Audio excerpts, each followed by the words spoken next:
Best player I've played with as a centre-back would probably have been Terry Butcher. I've thoroughly enjoyed playing alongside him because it's Terry Butcher. And what I liked the most about him was the fact that even after training he would do extra work with me. Not me, he wanted to do it. We would practice our passing, our heading, and we were talking about an ex-England captain here. And he thoroughly believed in extra-curriculum activities of the football nature.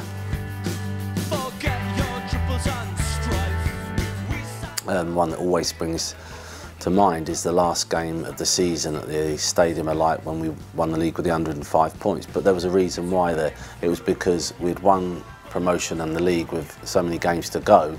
We had that period where people would probably think, well, what have you got to play for? Well, for me, it was important we carried on winning because the time before we won it, we lost the last game of the season. Everybody kept going on about the fact we had lost the last game of the season. I thought, right, that ain't happening again. So I set a little objective that we weren't going to get beat between then and the end of the season, and that culminated in me getting sent off in training by Bobby Saxton for moaning that Nicky Summerby had kicked me, but I think I was just still in the zone still.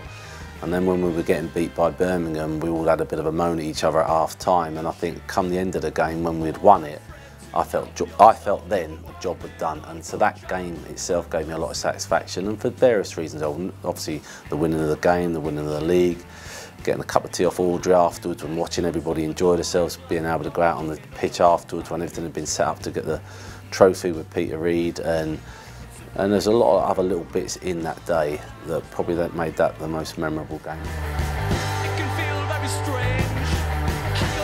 I've always said Kieran Dyer, at the time when I played against him at Ipswich, at that particular moment he was brilliant.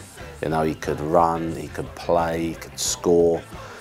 He wasn't the biggest of lads, but he, to me, was excellent to play against, and it was just a shame that his career never really blossomed in and matured into what it should have done. And he obviously came north and never really produced, and his his career seemed to peter out. I don't even know what he's doing now, but at that time, every time we played against him, we knew we were in for a game. And him and Matty Holland in the midfield for Ipswich were two that we always thought we've got a game on today. And we always used to look and see we're coming up against it, yeah, we can get the better of them, or it's going to be a tough game today. But I knew with him it always was going to be. And like I said, it was just disappointing for me because, you know, when you feel that strongly about a player that he doesn't go on to produce what you feel he was capable of doing. You could argue Wembley for, you know, the cup final and the playoff final. Old Trafford because it's Old Trafford, Anfield, all the, you know, Arsenal.